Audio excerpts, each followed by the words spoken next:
أعوذ بالله من الشيطان الرجيم بسم الله الرحمن الرحيم الحمد لله رب العالمين والصلاة والسلام على رسول الله وعلى آله وصحبه وسلم أشهد أن لا إله إلا الله وحده لا شريك له وأشهد أن محمدا عبده ورسوله Assalamu alaikum wa rahmatullahi wa barakatuhu. My dear brothers, Allah Azza wa Jalla said inside the Quran, أعوذ بالله من الشيطان الرجيم بسم الله الرحمن الرحيم وما خلقت الجن والإنس إلا ليعبدون. Allah Azza wa Jalla said, and his verse is quoted a lot, I have not created the mankind or the jinn kind except for the purpose of al-ibadah, worship. Illa liya'budun. As Abdullah ibn Abbas, he said that this verse doesn't just mean that I worship Allah, but rather illa liya'budun, illa liwahidun, that to worship Allah exclusively, worship Allah alone as one. If we look now to the explanation of this verse, which we just mentioned now, as been mentioned by Ibn Qayyim al-Jawziyah, who is the student of Shaykh al-Islam Ibn Taymiyyah, he said, the Almighty has informed us that He's created them, meaning the mankind and the jinn, for ibadah, for worship. We're going to elaborate on this term, ibadah, what does it mean? And He sent upon them messengers, anbiya, and kitab, and books, in order that they submit to Allah Azza wa Jal and obey Him. So ibadah is the only purpose that they have been created for. The two key matters as mentioned by Shaykh Ibn Qayyim al-Jawziyah is that submission to Allah Azza wa Jal, istislam and ta'ah, obeying Allah Azza wa Jal, is linked directly to ibadah. Because the term ibadah, worship, is a very wide term, but very misunderstood nowadays. Especially in the season we're in right now. We're in what people, they like to call, some people call it political jihad. Yeah? It's a political season.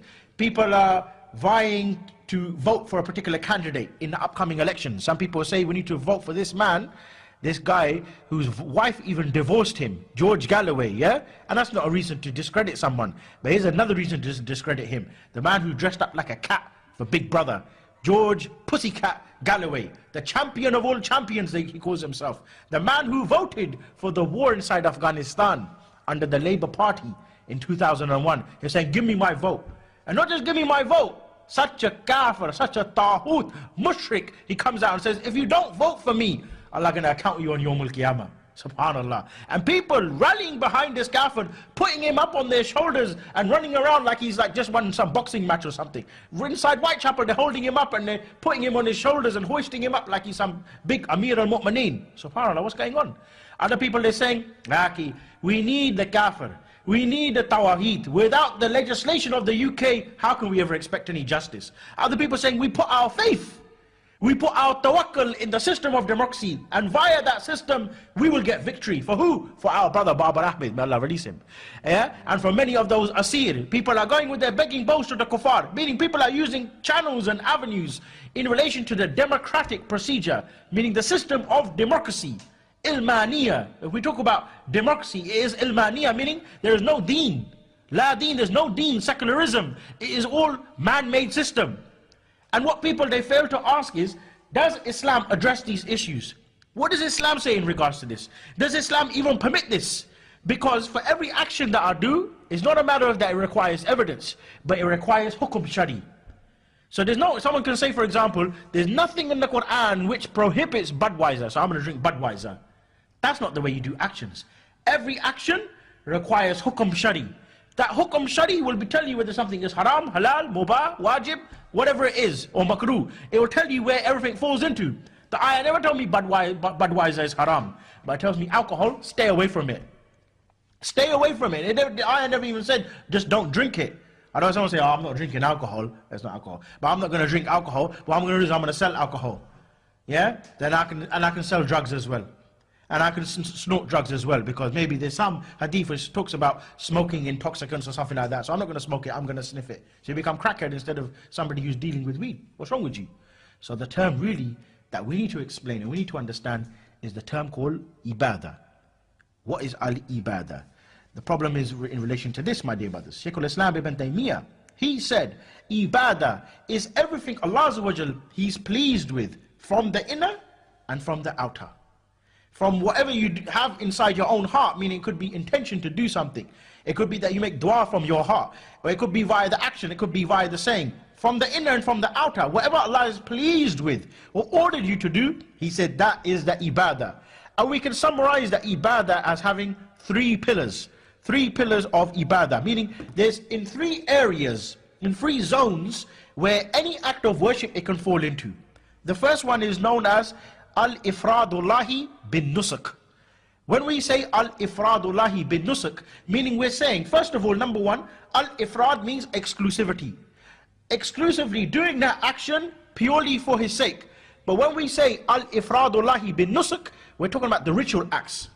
Ritual acts could be, for example, singling Allah out alone in that particular act of worship in relation to sincerity, yeah, ikhlas, raja, having hope in Allah Azza wa Jal, having sabr, for example.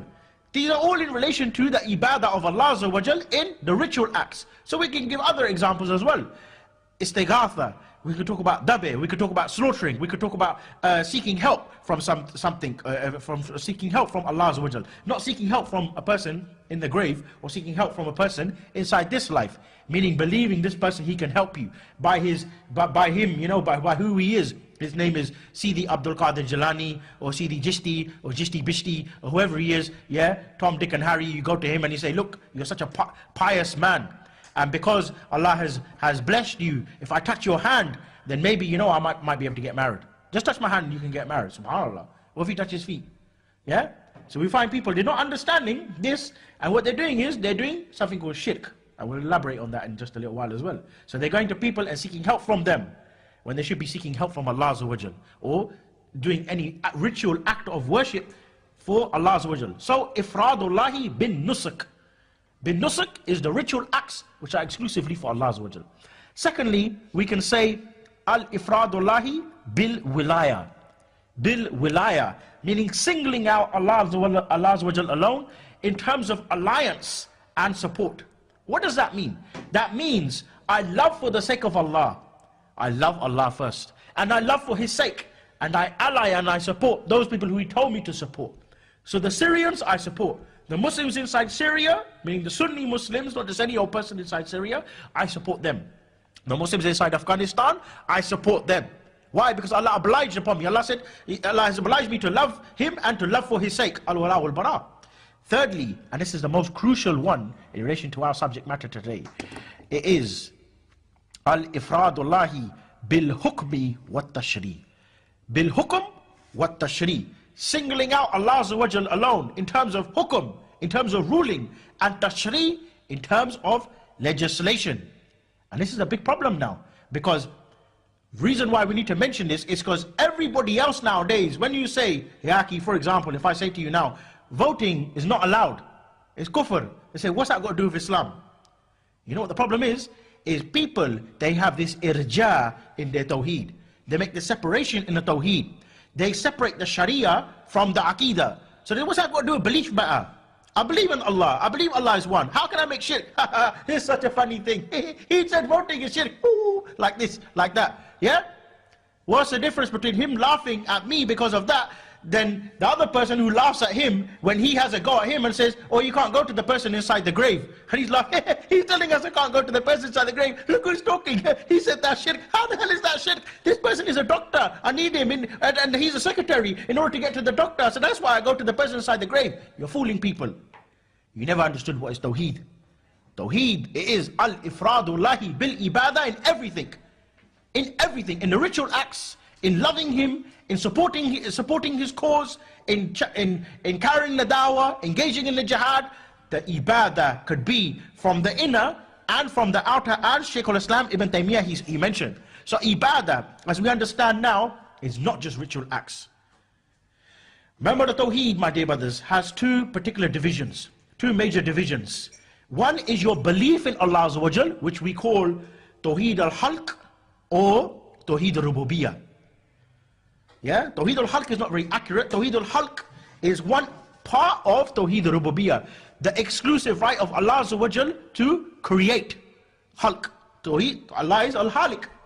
Tawheed al-Tadbir wal-Tasarruf, the absolute right of Allah Azza wa Jal to control and manage.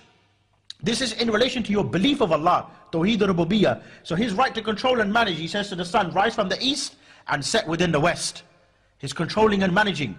the planets, the earths, all in its orbit. Then there's another part of Tawheed al-Rububiyyah in relation to your belief of Allah Azza wa Jal, known as Tawheed al-Hakamiyya Taqwaniyya, meaning those things which He's ordained, where you're going to be born, where you're going to die, whether you're going to be rich, whether you're going to be poor. This is all in relation to your belief of Allah Azza wa Jal. But is that just a Tawheed? No. The other matter is in relation to your actions of Allah Azza wa Jal. And actions are not just, as people say, just the action by the hand. The action in relation to the worship is action of the heart, action of the saying, and action of the limbs. All of it is ibadah. So what do we understand now? That ibadah, that worship, it is not just the ritual acts, but it's also tahakum as well.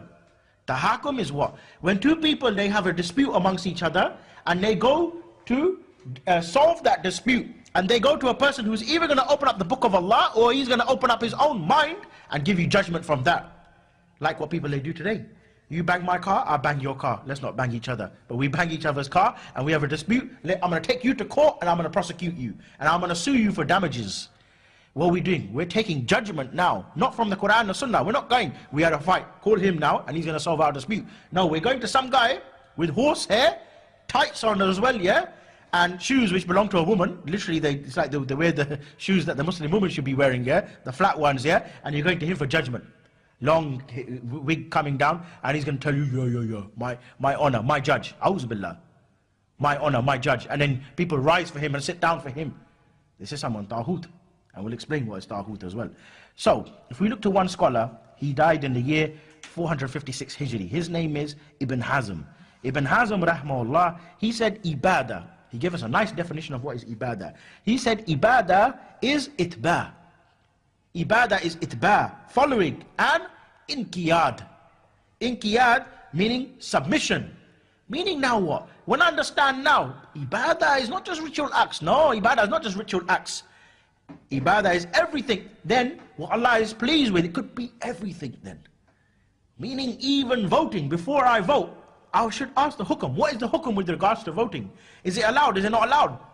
Is it allowed for me to become an MP? Is it allowed for me to, for example, to say, Your Majesty, or you are the King of all kings, or my right honorable gentleman, or my honor, or sir? In fact, Rasulullah sallallahu alaihi wasallam, he said, don't say the word sir to the munafiq. To the one who you know who's a munafiq, don't call him sir, let alone somebody who's kafir. Not calling him sir, but you call him the president or the prime minister. And you take one of the attributes of Allah Azza wa Jalla, which belongs exclusively towards him, that he is al-hakam al-adl, that he's the only one who has the right to legislate, and you give it to a man. How can that be the case? It means, my dear brothers, we didn't understand the Tawheed. So if we say that ibadah then is everything for the sake of Allah, we understand everything a little bit more clearly now. And Allah Azza wa Jalla said in Surah Al-An'am, verse 162, He said, Qul inna salati wa nusuki wa mahyaya wa mamati lillahi rabbil alameen la sharika lah. That, say verily, my transaction, my living, my dying, my prayer, and everything that I have, prayer, life, death, meaning your whole life, that is worship, and say it's only for the sake of Allah. It's only for the sake of Allah. But now if we look to one sheikh, what he said about this ayah, and you'll understand this ayah now in a completely different sphere now, in a completely different zone now. Imam Abdul Faraj Ibn al-Jawzi, he died in the year 597, so he's come later than Ibn Hazm. He said this verse where Allah Azza wa Jalla, he's saying, Qul inna salati wa nusuki wa mahyaya wa mamati lillahi rabbil alameen la sharika lah. He said this verse, the Muslim, he must say this publicly, openly or publicly to the kafir. Oh my God, I thought ibadah then was just something inside the mosque. No, no, no. Ibadah is everything outside. Ibadah is declaring your deen publicly to everybody outside, meaning it's a whole system, it's a whole way of life. It's not just restricted to how some people, they'll interpret it. And now if we understand that Islam is a complete system, Islam is a complete way of life, then we encounter another problem now. Because some people, they don't understand this. And because they don't understand this, what do they start to say? Some people, they will say, Yaki, we need to obey the law of the land. How many times you heard that? Some people, they will say, we need to vote. Other people, they will say, we need to become an MP. So we got a problem. And for a problem, we got to have a solution. So it can't be that we're completely lost and we don't. What does Islam say about this? Islam doesn't say nothing about it. Islam says something about it. And that's what we're going to refute today. We're going to refute the whole idea about the hukum. Can it be taken to man or can it be taken to Allah Azza wa Jal? And the hukum, it is for none but Allah Azza wa Jal. And by the end of this talk, inshallah, you will understand that. In order to understand this topic, we need to understand three matters, or any subject matter. Number one is something called the fiqh al-waqi. Fiqh al-waqi is very misunderstood. Some people, they say it's to do with current affairs. Current affairs, they mean what's happening inside Afghanistan, what's happening in Syria, what's happening with the London riots. That is not fiqh al-waqi. Fiqh al-waqi is the reality, the current reality of everything. So if I want to know now, for example, this glass of water, for example, there's somebody who came in here, he didn't look like a Muslim, I'm not too sure who he was, and he poured something inside there. What's the hukum in regards to this? I need to know something called the fiqh al-waqi, yeah, in order to understand now what's going to be the hukum. Secondly is something called fiqh al-dalil. Fiqh al-dalil is known as the evidences in relation to that, meaning what does Islam say in regards to this? Are there any evidences telling me about this? So for example, does Islam mention anything about drinking water? Bismillah. It says it's allowed. It's very nice. And there's something called, thirdly, fiqh al-hukum. Fiqh al-hukum is then to know the ruling in relation to that. And it's not something that we need to beat around the bush. The reality is very simple. When we talk about voting for man-made law, what is voting? Voting is a system where you put an X on a piece of paper and you say, I'm very happy with George Pussycat Galloway, yeah? And George Pussycat, let's just call him just the Pussycat, yeah? You can call him whatever you want. If you want to add and subtract certain words, it's up to you, yeah? Certain words will become haram to use, yeah? But that X, when you sign it, or when you put it on a ballot box, that is saying, I'm going to choose somebody as my representative, and that representative is going to go in the parliament, and he's going to make something called tashri'. He's going to make legislation. In terms of fiqh al-dalil, what does Allah Azza wa Jal say in regards to this? Do we need 1 million ayahs? Is there ikhtilaf upon this? Is there a difference of opinion upon this? It's not the case at all. Allah said in chapter Yusuf, Surah Yusuf, verse number 40, chapter 12, verse 40, Allah Azza wa Jal said, Innal hukmu illa lillah. The verse is so clear. There's no ambiguity about it, that the hukum, the right of legislation, it is for none but Allah Azza wa Jal. The verse never said that on a Friday, that the hukum is for none but Allah Azza wa Jal, but on a Saturday become like a Jew, and on a Sunday become like a Christian, on a Monday live like a secularist, or no politics inside the masjid. And the ayah was not restricted to any particular time or place. So someone was saying now, for example, Aki, how can we call for Sharia within the West? What do we do with this verse? Inal hukmu illa lillah. The right of legislation is for none but Allah Azza wa Jal. And man, no. Or whenever you feel like it, or whenever you can't do it. No, it's for none but Allah Azza wa Jal. Like the salah. It's for who? Allah Azza wa Jal. Is there any verse that says the salah is for man whenever you feel like it, and when you can get some benefit out of it, then you can do it as well? No, nothing like that at all. It's for none but Allah Azza wa Jal. And Allah Azza wa Jal went to say, and He has commanded you. Look to the words now in this verse. Inul hukmu illa lillah. Right of legislation is for none but Allah. And He has commanded you that you worship Him alone. Worship and legislation. Legislation is worship. Seeking judgment, it is worship. Ruling and judging, that is worship.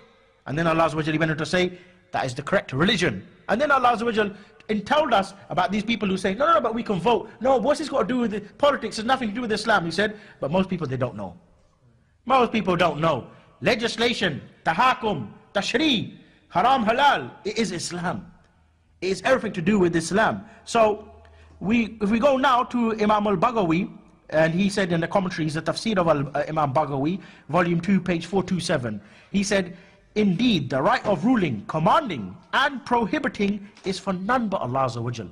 So he elaborated now, when we talk about this tashri', when we talk about this hakamiyya or hukum, what does it mean really? Does it mean legislation is just in relation to perhaps salah? No. He said here, the right of ruling and commanding, and meaning making something allowed, not allowed, is for none but Allah Azza wa Jal. Go back to the fiqh al-waqi, to the reality.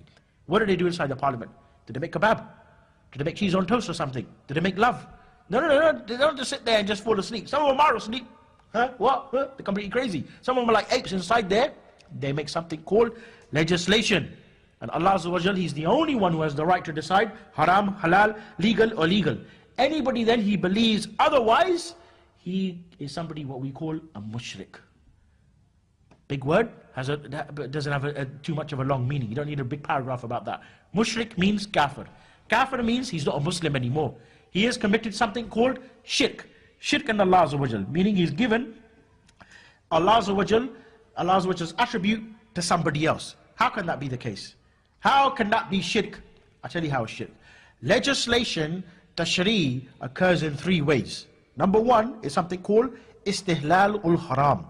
Istihlal ul haram, legalizing, making halal something which has been forbidden. Alcohol, it's not, it's water. Yeah? Water, it's haram for you to drink. That is called istihlal. To do that is something called kufr akbar. There's certain things which take you outside the fold of Islam. Certain things which negate your iman. This would take you outside the fold of Islam. If I said to you, water is haram. Now if I had an excuse and I said, there's some one drop of alcohol in there, no problem. But if I say no, I know Allah Azza wa Jal, He made it, for example, halal, but I'm making it haram. Istihlal.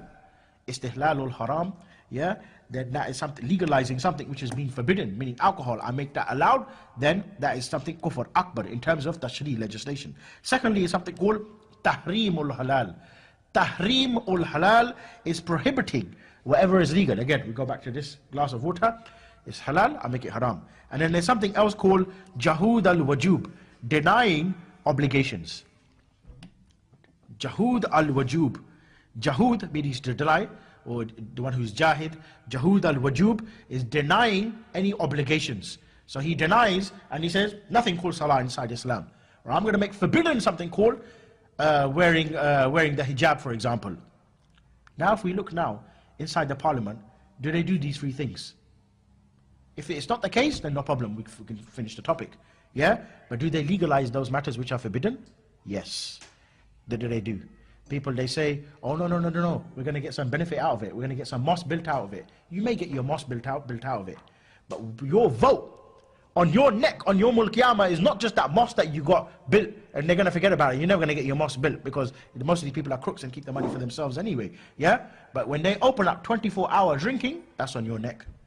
When they legalize brothels, and they spoke about this 2 years ago, by the way, they spoke about how maybe we need to make prostitution legalized in order to make sure that there's no sexually transmitted diseases going about. Opening up red light zones, it's on your neck, on your mulkiyama. When they make tomorrow the niqab banned inside this country, and believe me, they'll probably do that, they'll follow France and all these other countries, it's on your neck. All on your neck. When they prohibit, for example, now, the laws which are in now, you can't say anything about homosexuality. You say anything, you just say faggot, for example, to someone, yeah? You get done, you're being homophobic. But I'm happy though, I'm at home. Yeah, no, you're homophobic though. We'll arrest you from your home for being homophobic. Just from my home, I typed it on the internet. Like one brother recently got arrested for criticizing the British troops who are murdering people and killing people inside Afghanistan. He made one comment, arrested because of that. Don't champion now human rights. Oh, maybe we need to write to the MP. Why do you need to write to the MP? You're the one who voted for him in the first place. He's the one who went inside the parliament. He's the one who made all of those laws. What are you complaining now for? Live with it now. Live with it now. You're stuck with that law. That's why, my dear brothers, these matters are so important to understand. The reality of what takes inside the parliament is that they make laws. They make laws, yeah, they change laws. They debate laws, whether it's in the House of Commons or the House of Lords. That is all a violation of that third pillar of ibadah, which we mentioned was al-ifradullahi bil-hukmi wa-tashri.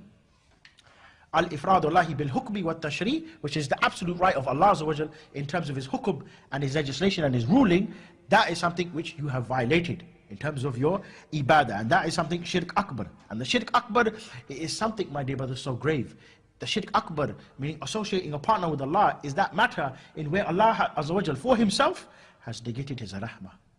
His mercy upon you, He has negated it. Meaning you can come on Yawmul Qiyamah, you could be alcoholic, you could be drinking, you could be committing zina. Allah, He will forgive you. He may forgive you for that, or He could throw you in the hellfire. He does as He pleases. But for the shirk akbar, Allah Azza wa Jal, He will never forgive that. The evidence for that can be found in chapter Nisa, verse 45, 48. Allah Azza wa Jal, He said in the ayah, Inna Allah la yakfiru an yushrik bih, wa yakfiru min dun ma duna dhalika liman yusha.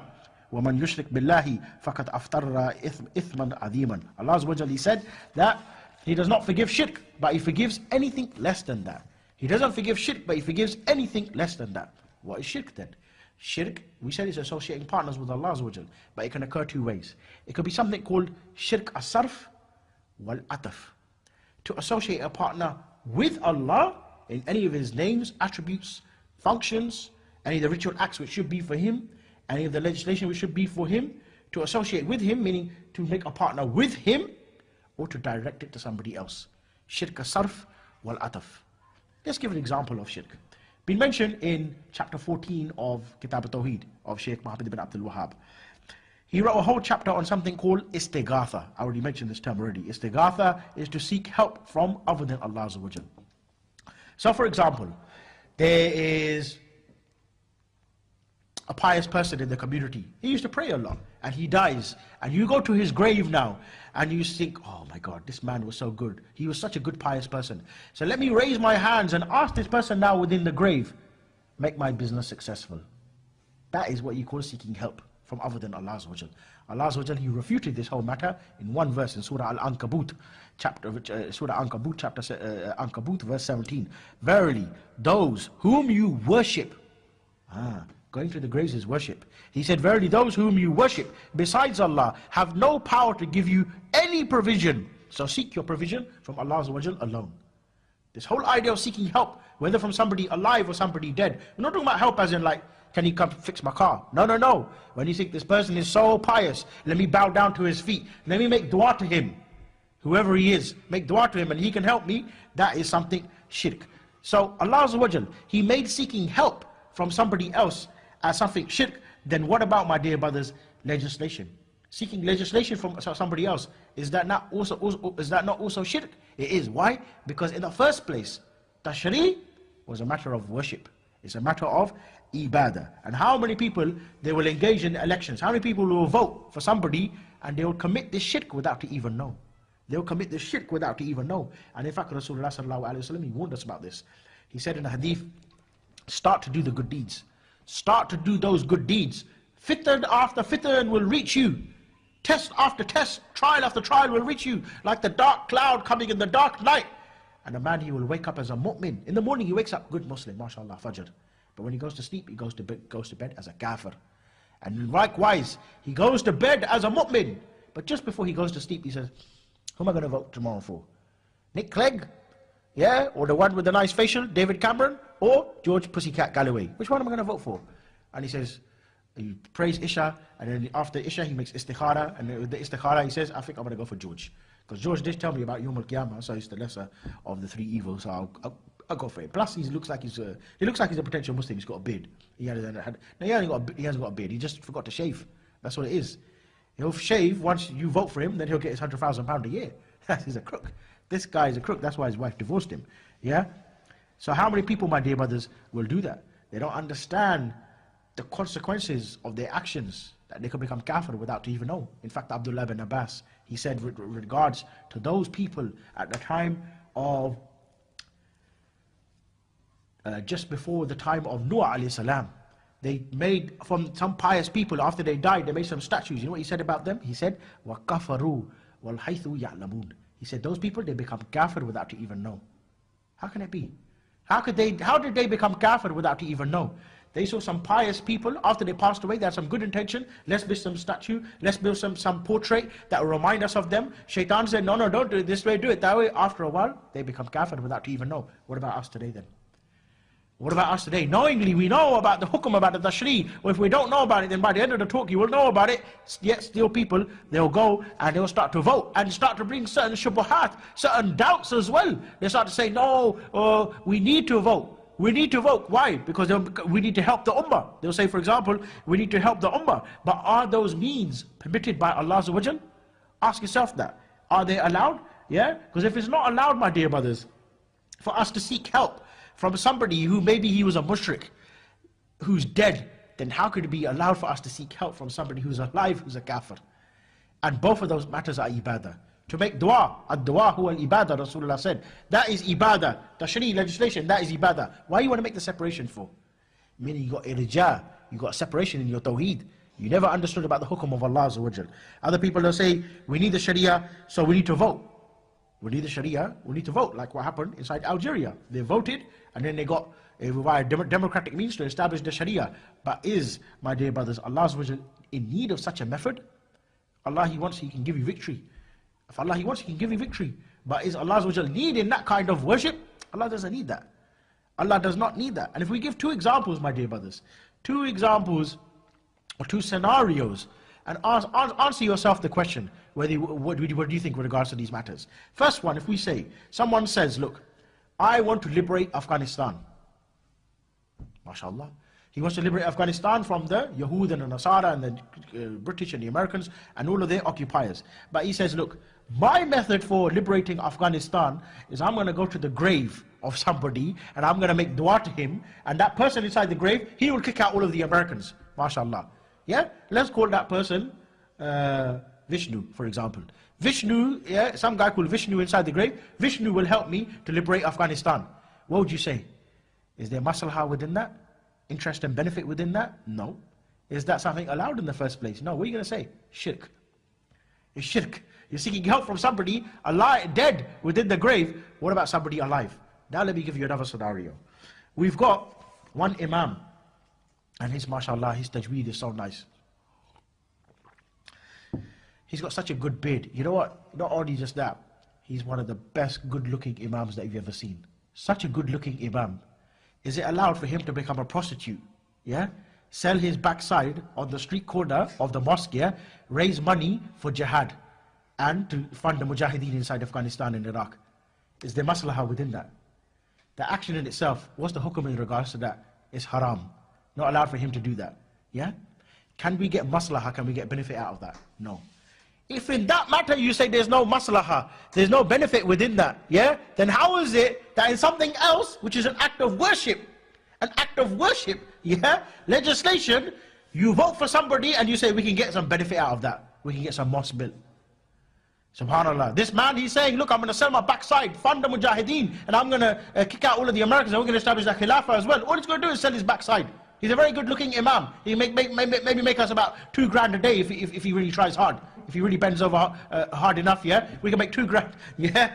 We can make all that money. Is it allowed? Why not, ya Sheikh? Why not interest and benefit? Why not the maslahah within that matter? Why not? Why isn't there no benefit within that?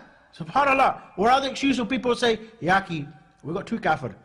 And one is going to come and legislate law, the other one's going to legislate law. But this one, he's going to bomb Afghanistan. And this one, he's going to just bomb some Muslims inside Palestine. So which one is the lesser of the two evils?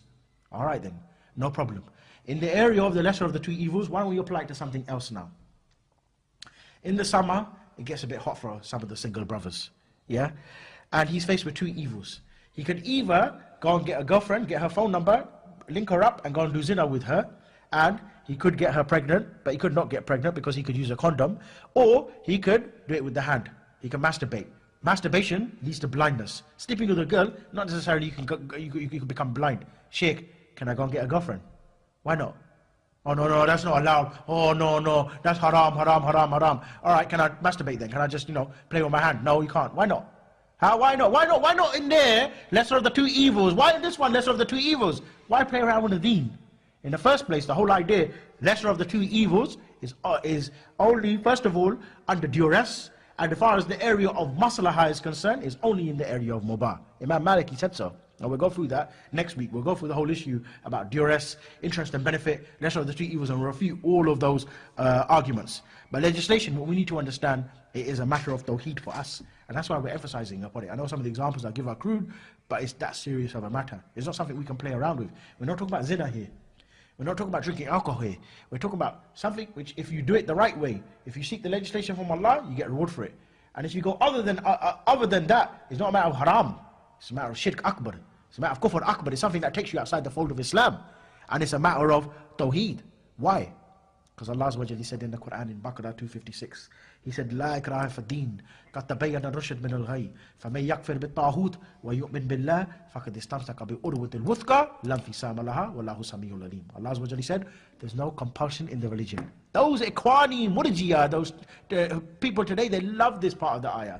There's no compulsion in the religion, Yaki. You don't need to give him dawah. It's not giving you a headache. You don't need to convert anybody to Islam. If he wants to be a single in life, let him become a sing. Do go on that again, innit? You know what I mean? You be quiet, mind your own business, innit? Why you always have to give people a headache for? You're giving a bad image to Islam. La ikraha fi din, la ikraha fi din. Those ikhwanjis, we call them, they love this part of the ayah. What did the verse go on to say? La ikraha fi din, qad tabayyana ar-rushd min al-ghayy, faman yakfir bit-taghut. Abdullah ibn Abbas, Abdullah ibn Masud, Abdullah ibn Abbas, he said, Al-Rushd and Al-Ghayy, deen of truth and deen of falsehood is what? He said deen of truth is the deen of Rasulullah sallallahu alaihi wasallam. And he said deen of falsehood, it is what? It is the deen of Batil, and it is the deen of Abu Jahl. فَمَنْ يَكْفِرْ بِالطَّاغُوتِ وَيُؤْمِنْ بِاللَّهِ. Whoever he rejects faith in Taghut and then he believes in Allah Azza wa Jalla alone, he has got al-urwatul wuthqa. What is al-urwatul wuthqa? He has got the knot of Iman which would never ever break. The great Sahabi, my dear brothers, both the companions in fact, Abdullah bin Masud and Abdullah bin Abbas, they said al-urwatul wuthqa, it is la ilaha illallah. Al-urwatul wuthqa, the knot of Iman. I mean, to become a Muslim, you have to fill two particular conditions. There's two pillars to the Shahada. La ikraha fi din, qad tabayyana ar-rushd min al-ghayy. Truth become distinct from falsehood. فَمَنْ يَكْفِرْ بِالطَّاغُوتِ وَيُؤْمِنْ بِاللَّهِ. It is known as at-takhalli qabla at-tahalli. To give up and then you take up. You make something called al-kufr bit-taghut. So la ilaha is one pillar. The second is illallah. You reject and then you affirm. So you make negation and affirmation. This is the two pillars of your tawheed. You make rejection in false God. Something called at-taghut. What's taghut? Umar al-Khattab, he said, at-taghut huwa shaitan. Taghut is shaitan. All of the scholars from Abdullah bin Abbas, Abdullah bin Masud, to Shaykh al-Islam ibn Taymiyyah, Imam Malik, Imam Abu Hanifa, Ibn Qayyim al-Jawziyah, Shaykh Muhammad ibn Abdul Wahhab, they all agreed. At-taghut is anything that you follow, anything that you obey, and anything that you worship instead of Allah Azza wa Jal. Ibn Qayyim al-Jawziyah, he said, at-taghut kullu ma'budin aw matbu'in aw mutta'in min dunillah fahuwa taghut. Anything that you follow, obey, and worship instead of Allah, it is taghut. So anything obedience, taking obedience away from Allah Azza wa Jal to somebody else, that is something shirk akbar. That is something worship. Obeying is something worship. Why? What did Allah Azza wa Jal say inside the Quran? Allah Azza wa Jal said inside the ayah, he said, "Qul ya ayyuhal kafirun." Listen up, Mr. Kafir. "Qul ya ayyuhal kafirun la a'budu ma ta'budun." What did the verse say? Oh, you kafir, I'm a Muslim and you're a kafir? No. He said, listen up, Mr. Kafir. I do not worship what you worship. And I will never worship whatever you worship. You to your deen and me to my deen? No, it's more than that. Worship means ta'ah. Worship means obedience. Ibn Qayyim al-Jawziyah, he said, to obey a scholar or to obey a leader, to obey somebody now, where there's disobedience to Allah Azza wa Jal, such a scholar, such a taghut, that you obey instead of Allah Azza wa Jal, and he's pleased with that type of obedience, he said he is a taghut. Taghut, we say it could be anything. Followed, obeyed, and worshipped instead of Allah. Could be man, could be rock, could be jinn, could be statue, could be a law and order, could be an ideology. Anything that you follow and obey and worship instead of Allah Azza wa Jal, that is a taghut. So that matter needs to be understood. Shaykh al-Islam ibn Taymiyyah, Ibn Qayyim al-Jawziyah, Muhammad Amin ash-Shankiti, they said, whoever is obeyed in disobedience to Allah Azza wa Jal, or if a person is followed in guidance other than Islam, whatever the case is, meaning if someone is obeyed in disobedience to Allah Azza wa Jal, or is followed in guidance other than from the guidance of Islam, and it is in opposition to what Allah Azza wa Jal He's ordered, then he is a taghut. That person, he is a taghut. Meaning there's no way out of it. There's no way you can go left and right and say, no, how can you call King Fahd a taghut? King Abdullah a taghut? David Cameron is a taghut? No, he's not a taghut. Just some statue, just some idol. It's anything that you follow, obey. As the ulama, they said, obedience and following a guidance or following a deen, meaning democracy, it is a deen. Just as Sheikh Abu Muhammad al-Maqdisi, may Allah will preserve him, he mentioned in his book, he said democracy is a deen.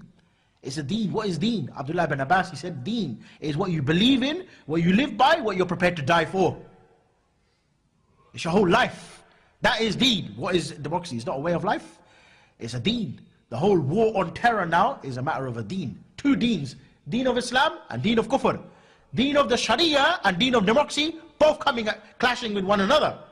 That matter must be understood. Because when we talk about obeying now somebody else or a ruler,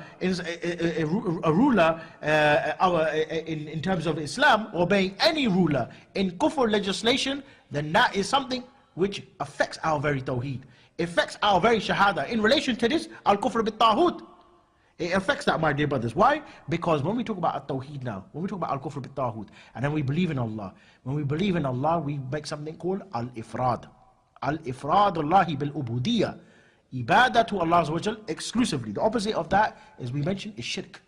Shirk meaning ishrak or shurakat. Shurakat is when two people come together and they form a company. Ishrak means like to separate or to direct to something else. That is, my dear brothers, where you commit the shirk in terms of legislation. Why? You say, I reject Taghut. Okay, I reject Taghut. Let's say your understanding of Taghut is very narrow. You say Taghut is just an idol, just a statue. No problem. Some people, they don't understand what is Taghut. What can we do? But now you believe in Allah Azza wa Jal. You believe in His names, His attributes, and His functions. In His names, you believe La Khaliq illallah. There is no Khaliq, no creator, except Allah Azza wa Jal. You believe there is nobody who is Al-Ghafur except Allah Azza wa Jal. And you also believe that He is Al-Hakam Al-Adl. If you believe He's the only one who legislates, how then you can vote? How on earth is it that then you can vote? By voting, you have then gone against your very Tawheed al-Asma Sifat, gone against the very ibadah of Allah Azza wa Jal. Why? Because when we talk about now the topic of At-Taghut now, Sheikh Muhammad ibn Abdul Wahhab, he compiled in his works something called the 5 heads of Taghut. Taghut, we understand, there's many different types. But if I want to know what are the 5 heads of Taghut, I'm not going to go through the whole topic of 5 heads of Taghut, but one of them he mentioned was Al-Hakim bi ghayri ma anzalallah, the one who replaces the law of Allah Azza wa Jal. How does he replace the laws of Allah Azza wa Jal?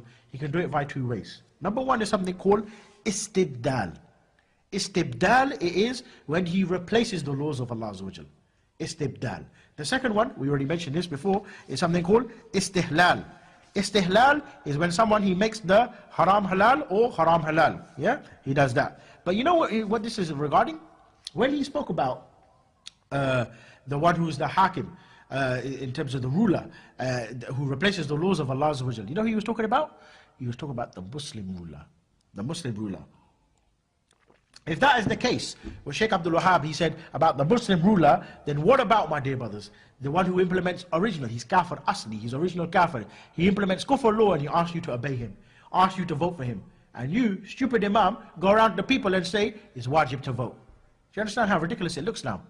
Sheikh Abdul Wahhab, what he mentioned about At-Taghut, about the ruler who replaces the laws of Allah, talk about such a very basic thing. Anybody that can understand that, you can comprehend that. A Muslim ruler who replaces the law of Allah, you don't obey him. What about somebody kafir? How the hell did that become wajib? How on earth you make that something, oh, it's allowed, you must do it. If you don't, you're going to face Allah's wrath on Yawm al-Qiyamah. Where's your evidence for that? Complete batil, my dear brothers.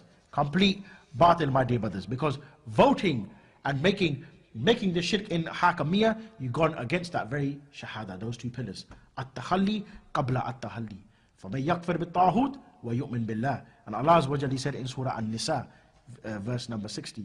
He said in the ayah, أَلَمْ تَرَ إِلَّا الَّذِينَ يَزْمُونَ أَنَّهُمْ آمَنُوا بِمَا أُنزِلَ إِلَيْكَ وَمَا أُنزِلَ مِنْ قَبْلِكَ يُرِدُونَ أَنْ يَتَحَاكُمْ إِلَّا الطَّاغُوتِ. Allah Azza wa Jalla said, have you not seen those people who claim that they believe in what was revealed to you, O Muhammad, and what was revealed before you? وَقَدْ أُمِرُوا أَنْ يُكْفِرُوا بِهِ وَيُرِيدُوا الشَّيْطَانُ يُدْلِهُمْ دَلَالًا بَعِيدًا. Allah Azza wa Jalla said, and yet they wish to refer legislation. They want to refer their legislation to Taghut, while they were commanded and ordered to reject it. And Shaitan, he wishes to lead them astray. How Allah Azza wa Jalla, He's ordered the Sharia for us to obey. How Allah Azza wa Jalla has ordered the Hakim, Hukum is for none but Allah Azza wa Jal, yet people they go to other than Allah Azza wa Jal. So to recognize any kufr law or any man-made law, to recognize it or to obey it, that is something kufr akbar, and never to obey it either. Allah Azza wa Jal said in the ayah, Ya ayyuhan nabi attaqillah wa la tuti al-kafirin wal munafiqeen. O Prophet, don't obey the kafir and don't obey the munafiq. Can it be any more clearer than that? Don't obey the kafir, don't obey the munafiq. What about don't vote for the munafiq? Is it allowed therefore to go a greater analogy now? If you can't obey the kafir, obey the munafiq, what about to vote for him? When you vote for him, can you say, I'm going to vote for man-made law, but I'm not going to obey it? How does that make any sense? How does that make any sense? Shaykh al-Islam ibn Taymiyyah, he said, when I looked to the word ta'a inside the Quran, he said, I found it 33 times. Meaning it's not something we can minor issue, brush it under the carpet. What's it got to do with Islam? Politics, yaki, siyasa, sharia, akama sharia, got nothing to do with us. We leave that for when the Islamic State comes. It's got everything to do with your life's affairs. More than that, Allah Azza wa Jalla said in Surah Ali Imran, verse 100, Ya ayyuhalladhina amanu in tuti'u fariqan min alladhina utul kitaba yuridukum ba'da imanikum kafirin. If you were to obey the people of the book, they would make you become kafir. If you were to obey Ahlul Kitab, they will make you become kafir. Imam Shafi said in relation to this verse, the ta'ah, obedience in any matter, is where the kuffar, they say one thing is halal and Islam says something is haram. He says you cannot obey that. Doesn't matter what your intention is. Forget all of that, that's out the window now. When you say, I believe I must obey the law of the land, we must obey the law of the land, and you start pushing that on the minbar, that is a statement of kufr akbar. And if you do so, and if you start to obey a kafir instead of Allah Azza wa Jal, or you obey any man-made system, knowing full well what it means, then that is something that takes you outside the fold of Islam. Allah Azza wa Jal, He said in the ayah, Ya ayyuhalladhina amanu, in tuti'u alladhina kafaru yaradukum Allah a'aqibakum fatanqalibu khasirin. In Surah Ali Imran, verse 149, if you were to obey the kafir, they would make you become apostate, and you will be one of the losers. You know the asbab al-nuzul of this verse, the circumstance of revelation. You know what Rasulullah, he said when this ayah came down? He said, I'm free from the one who chooses to live amongst the mushrikeen. And we spoke about this a couple of weeks ago. About living amongst the mushrikeen is not allowed. I don't want to change the topic. But Imam Tabari, he said, what does this verse mean? When it says that that they will make you become apostate. He says that this means you will become murtad by obeying them. You will become apostate by obeying them. You will become kafir. So simple. And that's why we know about the incident, my dear brothers, of Adi ibn Hatim. Who was Adi ibn Hatim? Ibn Hatim. He was somebody, a new Muslim. And he came to Rasulullah. He used to be a Christian before. And Rasulullah, he was reciting one verse about, in Surah Tawbah, verse 31. And this is reported in Musnad of Imam Ahmed. The verse, it went on, it's a long verse, but he said basically how the people, the Christians, they took their rabbis and their monks as arbab min dunillah. Arbab meaning as a god or a lord besides Allah Azza wa Jal. And he recited this verse, and he read the whole of the chapter of Surah At-Tawbah, chapter Tawbah as well. Then afterwards, Ibn Hatim, he said to Rasulullah, he said, we didn't worship them. How did we worship them? Rasulullah sallallahu alaihi wasallam, he said, did they not make the halal haram and halal haram and you obeyed them? He said, yes. He said, that is how you worship them. What? Ta'ah, it is worship. Obedience is ibadah. You see, my dear brothers, now, the issue of ta'ah, obeying man-made law, is something completely not allowed. We don't obey any law. The hukum is always for Allah Azza wa Jal, and it has to always be for Allah Azza wa Jal. It's not a matter of choice for us. It's not something that we have any choice within there. Because voting for the Labour Party is what? Is doing more than just saying, I'm going to obey man-made law. Or I'm going to call people to obey man-made law. Or I'm giving, no, it's more than that. In fact, when you vote, what do? You give legitimacy for that man-made law to exist. You give legitimacy. As Muslims, we're supposed to be following the example of Rasulullah. And inside Mecca, what was he doing? Working against that man-made law. He wasn't voting for it. You see Rasulullah and Abu Bakr queuing up. Abu Lahab or Abu Jahl? Which one are you going to vote for today? Oh, he looks nice. He's got a nice beard. Let's vote for him. Abu Jahl, Abu Lahab, they had much bigger beards than George Galloway. You know what I mean? They never dressed up like cats as well. Yeah? How the hell are you going to... They never took up the man-made legislation. Did you find them outside Dar al-Nadwa saying, maybe we should make a campaign? You get a respect sticker and Abu Bakr and Uthman walking around with placards. It wasn't the case at all. Complete rubbish, my dear brothers. Allah Azza wa Jalla said inside the Quran, فَلَا وَرَبِّكَ لَا يُؤْمِنُونَ حَتَّى يُحَاكِمُوكَ فِيمَا شَجَرَ بَيْنَهُمْ ثُمَّ لَا يَجِدُوا فِي أَنفُسِهِمْ حَرْجًا مِمَّا قَضَيْتَ وَيُسَلِّمُوا تَسْلِيمًا. But know by your Lord, they can have no iman, no belief, until they make you a judge in all disputes. In all of your disputes, until they make you a judge, and then find in themselves, what? Harja'an mimma qadaita. They find in themselves no grudge, no resistance against your decisions, and they accept them with the fullest of submission. Whatever Allah said is above my head. I can't comment over it. I can't just say, no, I don't feel like it. This one's not appropriate, this, that, and the other. We can't do it.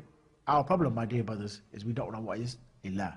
If we understand what is the ilah, who is Allah Azza wa Jal as an ilah, and what can be other than Allah Azza wa Jal as a false ilah, then we solve all of our problems. Allah Azza wa Jal, He's addressed all of this within the Quran. The ilah, as mentioned in chapter, we mentioned this verse already, chapter Nisa, verse 65, is the one who commands and the one who forbids, the one who people they refer to. And Allah Azza wa Jal said, that's only for Allah and the Messenger, not for anybody else. Not for anybody else, and no choice in that matter as well. Why? Because Allah Azza wa Jal, He said in the ayah, وَلَا يُشْرِكُ فِي حُكْمِ أَحَدًا. My God. Allah, He doesn't share in His legislation anybody. Meaning whatever Allah Azza wa Jal, He said, is above our heads. And more than that, Allah Azza wa Jalla, He also said, Ya ayyuhalladhina amanu ati Allah wa ati Rasul wal ulil amri minkum. O you who believe, obey Allah and obey the Messenger and those in authority amongst you or over you. And if you differ in anything amongst yourselves, refer it back to Allah and His Messenger. If you believe in Allah and His Messenger and the last day, and then Allah Azza wa Jalla said, and ذَلِكَ خَيْرٌ وَأَحْسَنُ تَعْوِيلًا, and that is more better and suitable for you. Allah Azza wa Jalla, He knows what's best for us. No need for us to go to ban, as if we don't have a complete system. People running after democracy, so dazzled by it. It's such a man-made system. Yeah, but it's a very good system. We can benefit from this. We Muslims, we need this. And sadly, you find they're not just the Muslim community here. Muslims abroad, they start to become infected by this. Muslims in Syria are now running and saying, we need the United Nations. The other day, we were in a conference, yesterday in fact, and after having a whole conference about Syria, the Syrian conflict, one Muslim man, mashallah, Allah guide him, but he stood up out of his ignorance. He said, we need to appeal to the local MP. I believe he can help us. Subhanallah. How people have become delusioned, my dear brothers.